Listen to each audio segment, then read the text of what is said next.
Hi there, my name is Demi, welcome back to another video. On this channel we dive into all things homesteading, self-sufficiency and just living a more simple life in general. Today we are diving into a concept called vertical gardening. But before we get started, I just wanted to say a quick thank you for 800 subscribers. In the last week alone this channel gained 138 subscribers. So if you are new here, then thank you for subscribing and welcome. And thank you all for your support. It really does mean a lot to me because I really enjoy doing this. And with that being said, let's dive into the main topic of this video. So what is vertical gardening? Vertical gardening is the concept of growing plants in a vertical structure rather than the horizontal gardening we see everywhere, like raised garden beds. This concept allows you to make use of unused space, like on walls or on fences, or even in a corner inside your living room. These types of gardens can range from like DIY projects using recycled materials to more advanced hydroponic systems and to systems that can grow plants indoors. It's a great solution for small spaces like apartments or just homes that have limited outdoor spacing.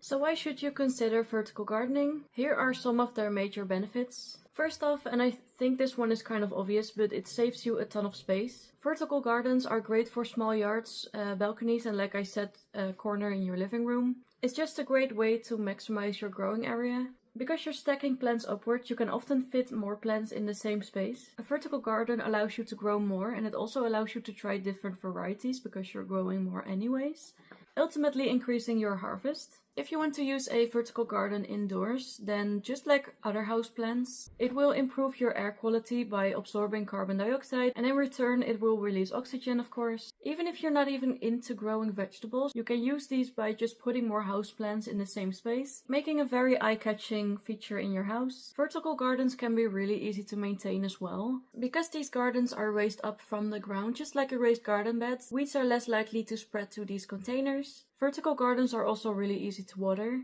especially if you're using those tower systems where you water from the top. The water in these systems will just flow down, and also you don't have to bend down to tend to your plants all the time. Now that we know what vertical gardening is and some of its benefits, let's talk about the different types of vertical gardens you can use. Now there are many systems, but I'm going to focus on 3 types that I see being used most. One of the simplest options, in my opinion at least, are these wall-mounted planters. These can be pre-made, like you just buy them in the store, or you can DIY them. These hang from either your wall or from your fence, and these are perfect to grow like herbs or small flowers, or even strawberries or garlic. We use those for garlic. If you're looking for a more structured system, then vertical gardens are a great option. These towers come in various designs as well, often with like rotating tiers. This makes them perfect for growing things like lettuce or spinach or small tomatoes or pepper types. And for those who are looking for something a little bit more advanced, hydroponic vertical gardens are a great choice as well. These systems are a little bit different as they don't use any soil. They use only water and nutrients within the water instead. These are great for leafy greens like kale, but also herbs and strawberries. Now, how do you set up a vertical garden? Let's break it up step by step.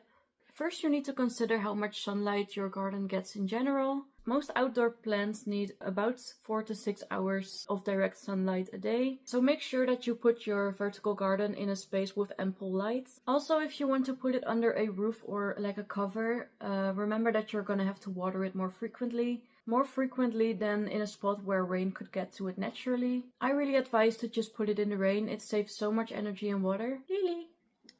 Hey! Hey baby.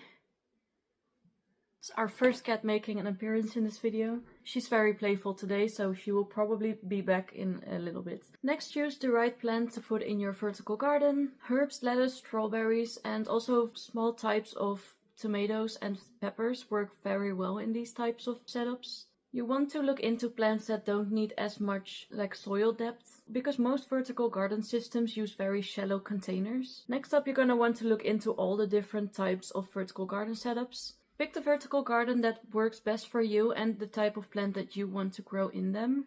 And of course, you don't only have to pick from the systems that I've mentioned before. There are many more. There are many options out there, and if you're willing to do a little bit of research, then you come across really great designs and really good ideas. And then of course it's time to assemble your system.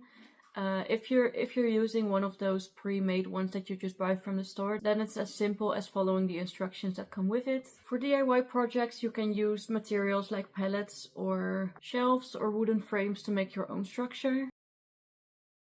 And to keep your vertical garden healthy, here are just some tips on maintenance. Of course, watering is crucial. Because the plants are stacked vertically, the ones at the far top will dry out the fastest.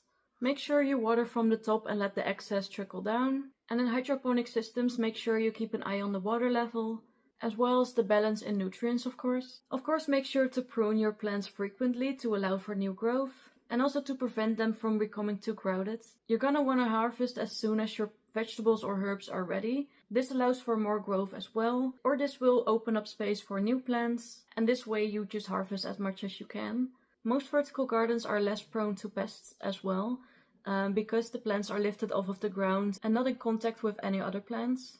But of course you should just still keep an eye out for the most common pests that we have in our gardens. Vertical gardening is a great way to maximize your space and to grow more in smaller spaces. Whether you're living in an apartment, have a tiny backyard, or if you just want to experiment with newer growing methods, then vertical gardening can be the perfect solution. Now I hope that this video inspired you to give it a try. Let me know in the comments if you have used any vertical gardening setups before, or if you have any other tips for our community, then those are always welcome as well. Don't forget to like, subscribe and hit that little bell icon. This way you won't miss out on any of my videos with fun topics about homesteading. Now of course, like always, thank you so much for watching and I will see you in my next video.